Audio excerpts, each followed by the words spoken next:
Alhamdulillah, di malam hari ini kita kembali berkumpul di Masjid Jabal Uhud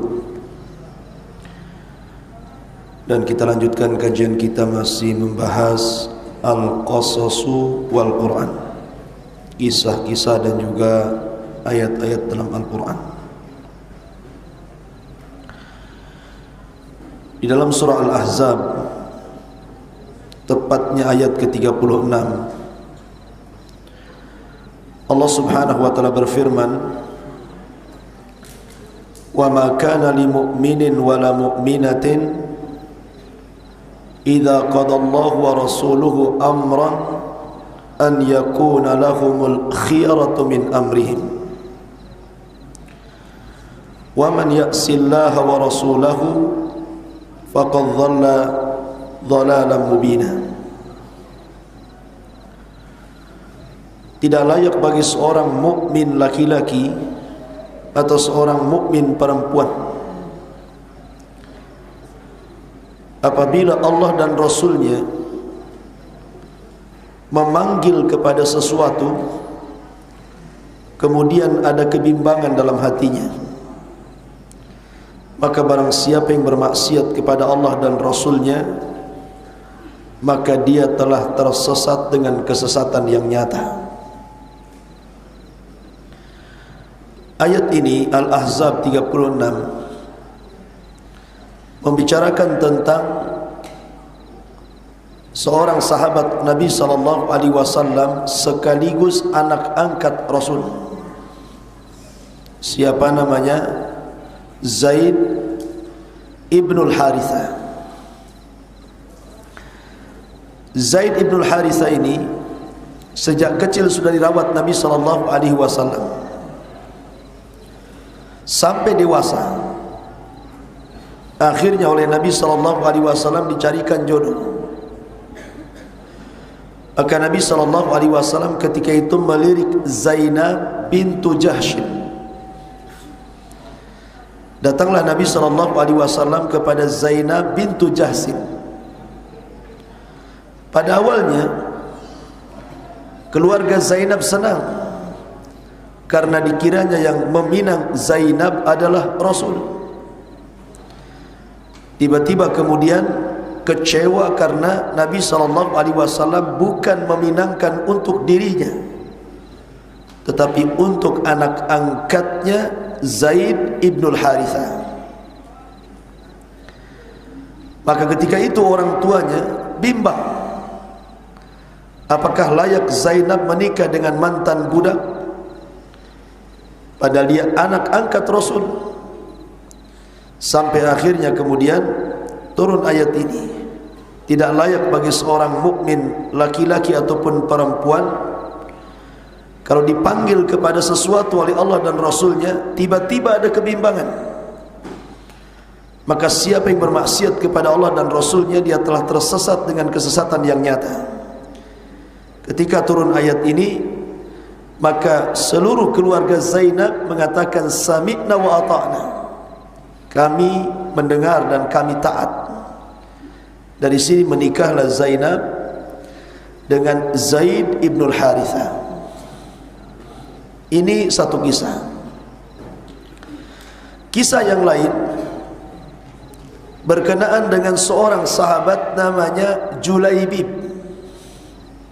Sahabat namanya Julaibib. Julaibib ini orang miskin, tidak punya rumah. Saking miskinnya dan tidak punya rumah, dia tidur di sembarang tempat. Sampai sahabat Ansar tidak mengenali siapa Julaibib. Saking miskinnya, sampai orang tidak kenal. Tapi Nabi SAW sangat mengenali seluruh para sahabatnya, apakah dia orang kaya atau orang miskin. Di suatu ketika Rasulullah SAW memanggil Julaibib, "Ya Julaibib ta'al," wahai Julaibib kemari. Kemudian Julaibib pun menghampiri Rasul. Tiba-tiba Rasul mengatakan, "Ya Julaibib, kamu mau menikah? Ala tatazawwaj? Mau menikah kamu wahai Julaibib?" Kata Julaibib, "Ya Rasulullah, siapa perempuan yang mau dengan diriku?" Maka Julaibib pun pergi. Kemudian di waktu yang lain Rasul memanggil lagi. Pertanyaannya sama. "Julaibib, kau mau menikah?" Kata Julaibib, "Wanita mana yang mau dengan aku?" Kemudian pergi. Sampai 3 kali Rasul memanggil Julaibib, "Wahai Julaibib, ala tatazawwaj?" "Wahai Julaibib, maukah kau menikah?" Julaibib marah kepada Rasul dan mengatakan, "Ya Rasul, sudahkah ku ucapkan kepadamu siapa wanita yang mau dengan aku?" Akhirnya Rasul mengatakan begini, "Wahai Julaibib, berangkatlah kamu ke salah satu rumah daripada rumah-rumah Ansar. Gangnya ini, alamatnya di sini. Ketuk rumahnya. Bilang sama dia, saya adalah utusan Nabi sallallahu alaihi wasallam, nikahkan putrimu dengan saya." Masya Allah, enak sekali itu ngomong itu. Berangkat Julaibib. Sesampainya di rumah yang dimaksud, Julaibib pun mengetuk pintu. "Assalamualaikum." Maka tuan rumah mengatakan, "Waalaikumsalam." Julaibib mengatakan kepada tuan rumah, "Inni rasulun Rasulullah sallallahu alaihi wasallam. Saya adalah utusan dari utusan Nabi sallallahu alaihi wasallam. Jawiz ibnataka alayya, nikahkan putrimu dengan aku, ini perintah Rasul."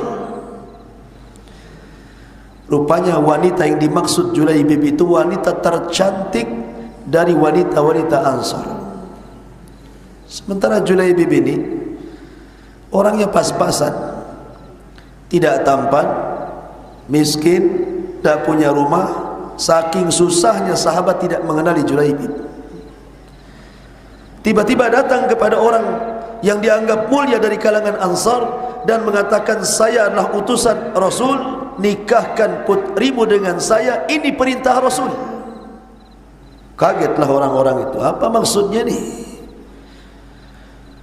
Maka ketika mendengar itu perintah Rasul, kata ayah wanita ini, "Tunggu dulu, jangan tergesa-gesa. Saya ingin bermusyawarah dengan istriku."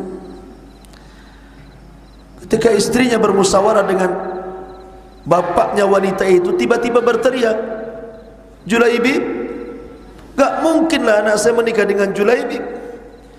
Kenapa Nabi tidak menyuruh anakku menikah dengan Abu Bakar kah, dengan Umar, dengan Utsman, dengan Ali, pula dengan Julaibib pula," katanya. Kayak tidak ada orang lagi. Ketika dua orang tua ini menolak, ibu dan bapak wanita itu menolak, gadis yang dimaksud oleh Rasul itu berada di dalam kamar. Mendengar penolakan orang tuanya, dia marah. Dia pun keluar dan mengatakan kepada orang tuanya, "Wahai orang tuaku, ataruddani Rasulillah. Wahai kedua orang tuaku, kenapa kalian berani menolak utusan yang diutus Rasul? Dan saya meyakini seluruh perintah Nabi SAW pasti ada kebaikannya. Nikahkan aku dengan dia," katanya. Wah, anaknya yang minta, "Nikahkan aku dengan dia, karena ini perintah Rasul." Lah ketika dia mengatakan seperti itu, kenapa wanita ini langsung mengatakan, "Nikahkan aku dengan dia"?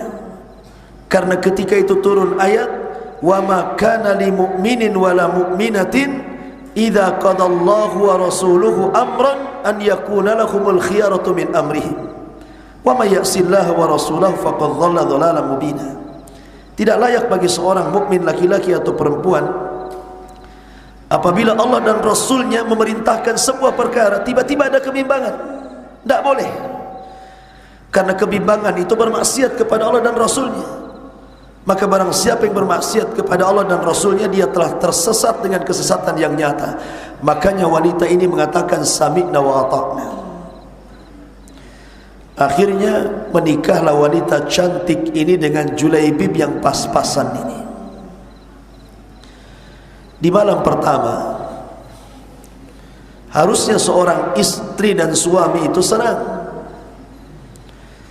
Tiba-tiba ada teriakan dari luar, ya khailallah irkabu, wahai pahlawan-pahlawan Allah, bersiaplah kalian, kita akan berangkat perang. Ini Julaibib malam pertama. Apakah dia mengikuti panggilan malam pertama atau mengikuti panggilan jihad? Rupanya dia memilih panggilan jihad. Belum disentuh istrinya, akhirnya dia minta izin kepada istrinya, panggilan Allah dan Rasulnya lebih utama. Berangkat Julaibib berperang. Setelah kemudian berperang, kemudian Allah menangkan peperangan itu. Kemudian Nabi SAW merintahkan sahabat untuk menghitung korban, baik yang luka-luka atau yang meninggal. Tiba-tiba Nabi SAW mengumpulkan para sahabatnya dan mengatakan, ini jenazah kurang satu. Kata para sahabat, tidak ada wahai Rasul, sudah lengkap. Kata Rasul, tidak, kurang satu. Kata sahabat, siapa wahai Rasul? Kata Nabi SAW, aina Julaibib? Di mana Julaibib? Aina Julaibib? Di mana Julaibib? Maka sahabat sibuk mencari Julaibib. Ketika sudah ditemukan jasadnya, rupanya ada 7 orang musyrik di sekelilingnya yang meninggal karena tusukan Julaibib. Setelah itu Julaibib meninggal ditusuk orang musyrik. Jadi dia bisa mengalahkan 7 orang. Setelah itu dia pun kemudian mati syahid. Kemudian Nabi SAW mengambil jasad Julaibib, meletakkan di pahanya, kemudian mengatakan, inna Julaibib minni wa ana minhu. Sesungguhnya Julaibib bagian daripada diriku dan aku bagian daripada dirinya. Begitulah kisah para sahabat Nabi SAW. Apabila sudah memenuhi panggilan Allah dan Rasulnya, tidak ada kebimbangan bagi mereka. Maka bagi tarabatul ilmi, kalau sudah perintah Allah, kalau sudah perintah Rasul, idza du'u ila Allahi wa rasulihi an tahkuma bainahum an yaqulu sami'na wa ata'na. Hendaklah kita mengatakan sami'na, kami dengar, wa ata'na, dan kami mentaati. Jangan seperti Bani Israel. Bani Israel ini sebenarnya Nabi Musa sudah berhasil menyelamatkan Bani Israel dari Mesir ke perbatasan Palestina. Tinggal masuk aja ke Palestina. Masalahnya di Palestina itu dikuasai orang-orang Kaldaniun. Maka Nabi Musa mengatakan kepada orang-orang Bani Israel, kita tidak mungkin mengambil Baitul Maqdis kecuali dengan perang. Mendengar kata perang, ketakutan Bani Israel. Kemudian mereka mengatakan, ya Musa idhab anta wa rabbuka faqatila innaha huna qaidin. Hei Musa, kalau kau hendak perang sana berdua, ajak Tuhanmu perang berdua sana, kami duduk saja nyaksikan siapa yang menang siapa yang kalah, katanya. Kurang ajar tidak? Kurang ajar Bani Israel. Masa sama nabinya ngomong begitu? Makanya para sahabat berbeda dengan Bani Israel, karena sahabat itu manusia terbaik setelah para nabi dan rasul.